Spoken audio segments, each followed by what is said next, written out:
you've had a lot of conversations with Trey after he got in last year and working together in the quarterback room, but after he's had a chance to go through a game and actually put some tape, are those conversations any different, or does he bring things up with you? Do you point out things you saw?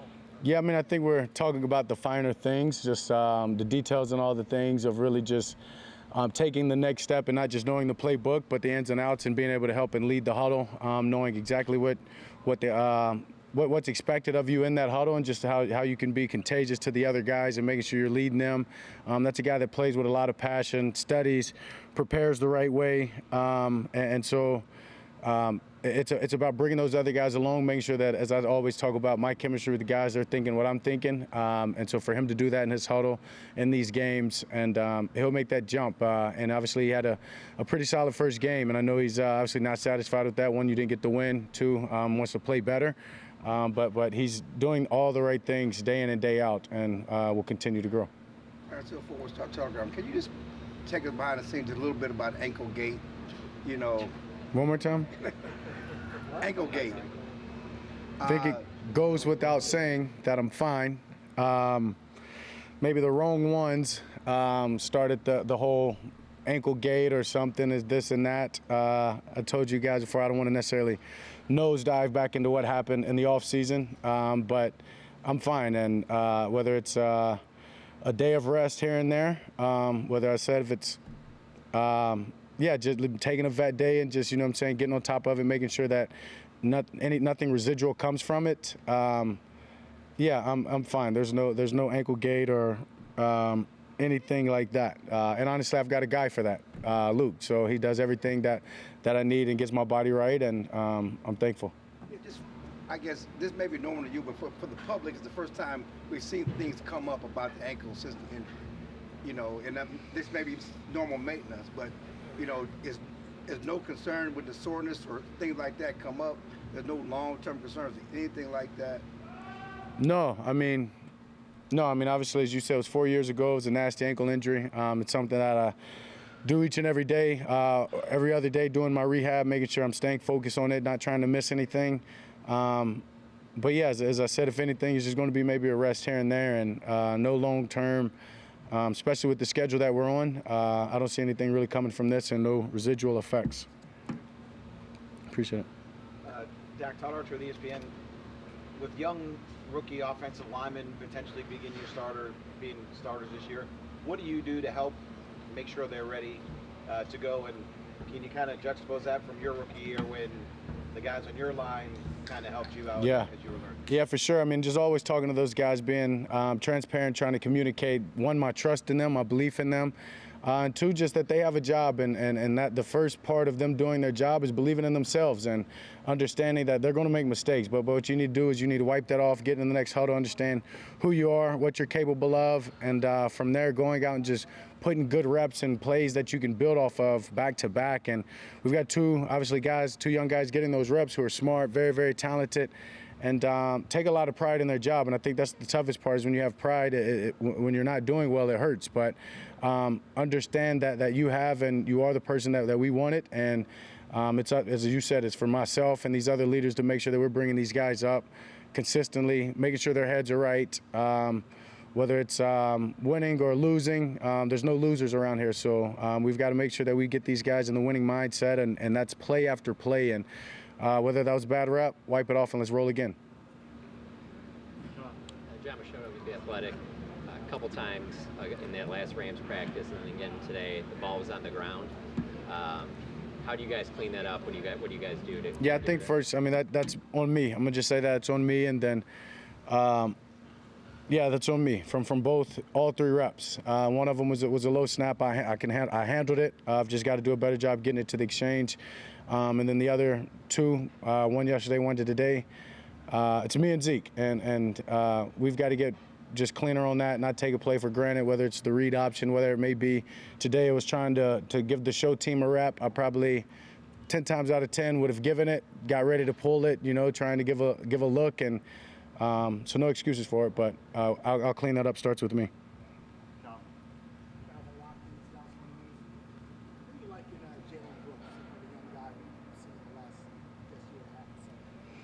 Yeah, a guy that I spent a lot of time with in the offseason, and I think that's where the investment of my trust in him and vice versa comes from. Is anytime I asked to throw, he's one of the first guys showing up and very, very consistent.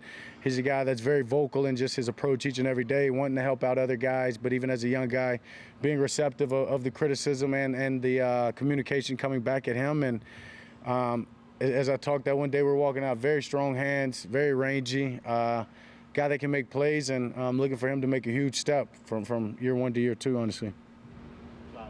Saw you some The Athletic. Dak, with Brock and Cooper, BB, do you feel like the mental side of what they need to do, set the protections and all that stuff, do you feel like it's where you want it to be from your center? Yeah, for sure. Obviously, I'm older in my career, and we talk about experience and seeing things that. So one of the things I told BB is get up there and with confidence, call the ID, get us started, and if it's not right, I'll fix it. I mean, earlier in my career, it might have been nerve-wracking, me not obviously as comfortable as I am now and getting the things right, seeing the whole defense from top down. So, no, from this point, no, I'm very, very confident in both of those guys and what they do and their urgency in setting the huddle, their urgency in setting the IDs and communication at the line, and we're just going to continue to grow from both of those guys. I know early in your career, Travis used to change his pants at halftime and things like that for you from the center. Is there any other stuff from the center that you kind of look for, to help with that exchange and everything? Yeah, I mean, if they need to change their pants to help with the ball, go do that. Make sure you do that. No, I mean, it's just being open, transparent with these guys. They're 2 young guys, but guys that love this game, have a lot of passion for it. And I promise you, if they get the sweaty butt, they'll do the same. So, ball security is job security, you know. And there it is. Dan Greenspan, Associate Press. Dak, this is the first year in-helmet communication is going to be allowed at the college level. What was that learning process like, and how long did it take you to get comfortable with the radio? The colleges? Well, when you first came into the NFL. Oh, it was easy. I mean, it's easier to me. Everybody's different in the way they learn, the way they take in information and process it. But to me, it was easier. I mean, you're getting to hear a voice. You're not having to read signals, and you got 6 other guys acting like they're signaling over here that are distracting. You get the play call in. Usually, get it from a calm voice, a confident voice, and that allows you to be able to spit it back out. So, yeah, I mean, yeah, I wish I would have had it then, I guess. And yeah, I mean, it's pretty easy to get used to for me. Besides the obvious one, trying to cut down on sign stealing, are there any other benefits you think it'll have at the college level? I haven't honestly paid attention to the college game since I left, to be honest with you. Not like that to that extent. May let these guys go. Well, I said let them go faster, but I bet it slows them down actually, because ours doesn't click in until the clock stops. Where if you've got your signals, you can already maybe start in that thing. So maybe it'll put a little bit more of a pace to it for some of these guys. Now I have to ask: is it just the quarterbacks? Still just defense. So okay, got you. It's not the other league, like all the receivers get it and. Okay. Nick Harris, DallasCowboys.com. There's a lot more moving parts for you this time around at training camp than there has been in previous camps. You're a family man now, and also you're it's staying locked in with contract negotiations. How have you been able to kind of manage the day-to-day of camp this year compared to past years? Stay where my feet are. Simple as that. I'm blessed. I'm blessed to be able to do that, to have a family, girlfriend that takes care of the home, takes care of the business that we need. People in place that takes care of the contract, those talks, those negotiations, and that allowed me to, when I'm here, when I'm in the camp hours, I'm as focused can be on whatever it needs, whether it's the team, the locker room, maybe it's something the coaches need, or it's just me out there on the field trying to become the player that I want to be and continuing to grow and getting better. That I think that's what allows it to be easy for me, is I have such good people around me, and I can just focus where my feet are. As far as what your representation updates you with, is that more of a daily thing, or just when something ever happens, like that's kind of what keeps you up to date with what's happening outside with negotiations? One more time. As far as your representation updating you on negotiations, is that something that happens daily, or is it just kind of like as it happens slowly? Depends on how good it is, or how it depends. I hadn't got one, so no, it's actually good conversations are going. I will say that. Call it negotiations, whatever conversations. A lot of good things are going on there. So a lot of confidence. Once again, as I said, anytime I feel like I've talked about it, I've got confidence in my guys, these guys getting something done. Yeah. Michelle Monte, WFA. Dak, how would you describe the role that Brandon Cooks has played for you throughout training camp? Brandon Cooks, the role that he's played, he's a true pro. Pro's pro. Obviously, he's getting every rep that he can. He's leading these guys. He's a guy that's seen a lot of ball, played with a lot of great quarterbacks and a lot of coaches. So he's one of those guys that that helps with the temperature of the locker room. One of just the best men I've honestly been around, much more than just a football player, which obviously has been huge for me. Starting a family, being able to lean on a guy like that. Yeah, one of the few players that I can say that I look up to that just does things the right way. And I'm blessed to have him as a teammate. He's a hell of a receiver, it's obvious. Comes in each and every day, focuses on that. Talk about being present. He's another one that does it better than anybody can. So I'm thankful for that guy on the field and off the field. Chris Hanks with Oxnard. Dak, what kind of running back do you think Michael would be? I don't know if we've talked to you since you handed off to him. What kind of running back Mike would be? I think he'd be dangerous, honestly. I think that was the day, that I wasn't out there. So, yeah. I saw the clips that I guess y'all had, and obviously watched it on tape. And even more so then, I saw his high school stuff just starts to come back around. And dude's an athlete. Honestly, dude's an athlete. I wouldn't be surprised if, to make him happy one day, we said we'll give him a carry. I doubt it. But he could play running back. He could play just about majority of the positions in this game, and that's just credit to his athleticism. He's actually a smart player, and yeah, he could be a great back. Patrick Walker, DallasCowboys.com. You all right? Yeah, I'm good. I'm sorry. I just trying to be present right here. Trying to be present, Be where my feet are, Gotta have the heart. Gotta have the heart. Keep going. Your tight end room. Obviously, a lot of rightful talk about the steps Jake Ferguson taking this offseason, but a lot of youth behind Jake Ferguson who's young in and of himself. What strides are you seeing in the guys like Brevin Spanford, John Stevens Jr., that give you a lot of confidence that as a collective, Luke Schoonmaker, that these guys can take the next step along with Jake Ferguson? Yeah, I mean, for one, it goes into why Jake made the jump. Hell of a player, cares about this game, but then also credit their coach, Lunda Wells, who does a hell of a job with those guys, who's going to make sure they're mentally prepared, going to hold them accountable. They're accountable for the good, the bad, whatever that they do. Creating leaders out of them. I mean, just from Jake to go from, a couple years to being a leader of this team. And seeing some of these young guys wanting to take more responsibility, wanting more on their plate, and making the plays when the opportunity comes their way is only going to allow more of that. So guys that are getting coached the right way, that show up, I'm a part of their group message, so I know what the things that they're talking about. Yeah, they're all really, really good young guys, and excited for each one of them. And obviously wish you could keep all of them, but who knows? I think that makes the healthy competition, and that starts with Lunda and the way that he coaches and prepares them, and Jake leads the room. Mike Ducey, Fox 4, you said you're confident about the negotiations that have been happening regarding your deal. Is it fair to say you're even more hopeful now than maybe you were a few weeks ago that something could get done fairly soon? I'm not too much of a hoping guy, any which way you put it. If it happens, it happens. Honestly, it's the business. I'm not. Whether those contracts are going good, as I said, the conversations, I'm happy where I am right now, and that's really all my focus is. And yeah, I mean, as I said, I enjoy being a Cowboy 1,000%. Enjoy living in Dallas, enjoy everything about it. But this is a business, so conversations are going well.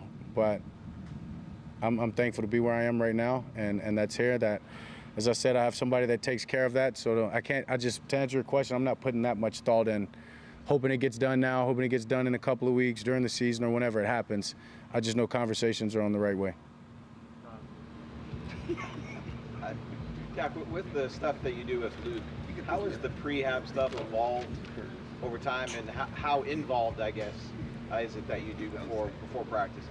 Yeah, it's just grown over the years. I mean, obviously I got him, started working with him when I tore my lat in, 21?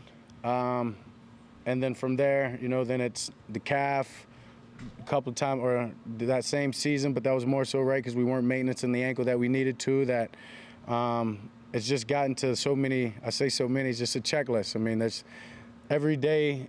I'd say 5 to 6 times out of the week, I'm there to start the morning, and we're doing something on some part of my body, whether it's the ankle, whether it's the shoulder, whether it's my back, and these are all places and things that everything's fine, but we've got to just keep the maintenance on it, understanding my age, understanding how long I want to play this, my expectations for myself and my play, and that we've just made a checklist, and we've got to make sure that we're going through them daily. When I finish this, I'll be back in there doing some shoulder stuff. So it's part of it. It's how much I love this game and what I'm going to put into it. That's why I said I'm thankful as hell for that guy, how much he loves his job. Hopefully he loves his job, cares about his job though, and puts into my body. And I'm so thankful for him. How much longer do you want to play? I don't know. I can't say I've thought about that honestly too much. No, I mean, I want to play. I don't want injuries to be the reason I don't play. And that just goes into, that's how I got my job. So that's kind of a weird way of like, I'm trying to stay healthy, always stay healthy, and not love those two guys, trust me, but I don't want to give them an opportunity. Like that's how I come up, and that's how I came up, and I understand the nature of this business. That's why I care so much about my body, staying focused on that. That when I put the cleats down and I'm done, I want it to be on my terms and not because my body said it was enough. Last one, Son. Going back to the headset thing, with McCarthy mentioned earlier that Rich Gannon was a guy who wanted a short and sweet. Brett Favre didn't mind long conversations. Where do you fall in that spectrum? Just give me the play call. Me and Mike talk so much during the week that I understand everything that goes into that play call, the timing of it. But then again, he's going to say other things. That's the human nature of it. But I have an ability, I guess you can say, to kind of block that out, understanding to get the meat of the conversation or what he's trying to say. Go to the sideline if I need to, but to keep the communications pretty simple for the most part. And that's credit, as I said, to our communication and throughout the week and the play caller's purpose in a play that really tells me everything that I need to know and how I prepare for it, that I understand and know whether it's to get a guy on this or tell a guy this or that on a certain play. That's just credit to both of us and how much we put in during the week. That you can just give me what I need on game day and we'll do the rest. Is that different with Kellen, or is that something, an evolution in your career, or specifically with Mike, or is that always? No, I mean, I feel like I've always been able to grab what I need from the play call and block out the noise of anything else. And so whether it's a thought or emotion that they have, as I said, that's human. And you got to understand that I've got the ball in my hand and I've got to make this decision. And I would hate to go back and say, well, I made that decision because you said this or you said that. And that's through experience. So early in my career, maybe I wasn't as good with that as I am now. So, whatever they need to say, I'll just grab the meat of it and keep rolling. Thank you.